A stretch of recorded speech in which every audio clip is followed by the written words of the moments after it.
बदली झाली आणि ज्यावेळी हा सगळा कृषी घोटाळा झाला त्याच्या आधी एका आयएस अधिकाऱ्यांची बदली करण्यात आली आणि त्यानंतर आपला मर्जीचा अधिकारी घेऊन हा सगळा घोटाळा करण्यात आला. ते 100% खरं आहे. त्यावेळेस विरोधी पक्षनेता असताना त्या बदलीच्या संदर्भात आणि झालेल्या घोटाळ्याच्या संदर्भात मी पण हाऊसमध्ये आणि प्रेस कॉन्फरन्सच्या माध्यमातून हा घोटाळा मी मांडला होता. परंतु सरकार ढिम्मा आहे, त्यावेळेस काही चौकशी केली नाही. एक मंत्री स्वतःच्या मर्जीनं काम होत नाही म्हणून, भ्रष्टाचार करता येत नाही म्हणून 4-4 सचिवांच्या बदल्या करतो, 2 आयुक्तांच्या बदल्या करतो. हे सगळं जे आहे, मग त्यावेळेस मला वाटतं की त्यांच्या भ्रष्टाचारावर पांघरून घालण्यासाठी किंवा त्याला मदत करण्यासाठी ह्या सचिवांच्या बदल्या केल्या गेल्या का? बदल्यांचा अधिकार मंत्र्यांना थोडी असतो. त्यावेळच्या सीएम कडे होता आणि एवढा प्रेशरमध्ये धनंजयच्या येऊन सरकार चालत होतं का? इतका त्यांचा दबाव होता का?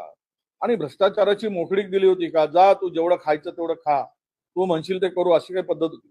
मग हा विषय जो आहे ना, भ्रष्टाचारामध्ये धनंजय मुंडे यांचा सहभाग आहे. त्याला मंत्री पदावरून लवकरात लवकर काढलं तरच सरकारची इज्जत इब्रत राहील, नाहीतर आहे तेही घालून बसतील. आणि हे सरकार भ्रष्टाचाऱ्यांचं सरकार आहे.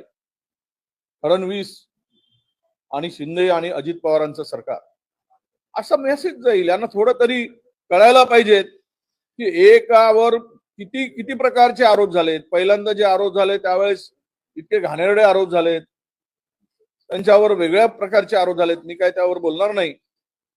नंतर हे भ्रष्टाचाराचे आरोप, मग त्यांचे सहकारी खुनामध्ये सापडतात आणि तो मंत्री तरी त्या पदावर कायम राहतो. म्हणजे सरकारला मला वाटतं की सरकार हे बेशरमाचं झाड झालंय असं म्हणायला हरकत नाही. दोन आयुक्त जे हे आपण उल्लेख केला, एका आयुक्ताने तर पत्र लिहून सावध केला होता की हे ऑडिट मध्ये अडकेल, नंतर आक्षेप घेतले जातील, तरी त्यांची बदली करण्यात आली.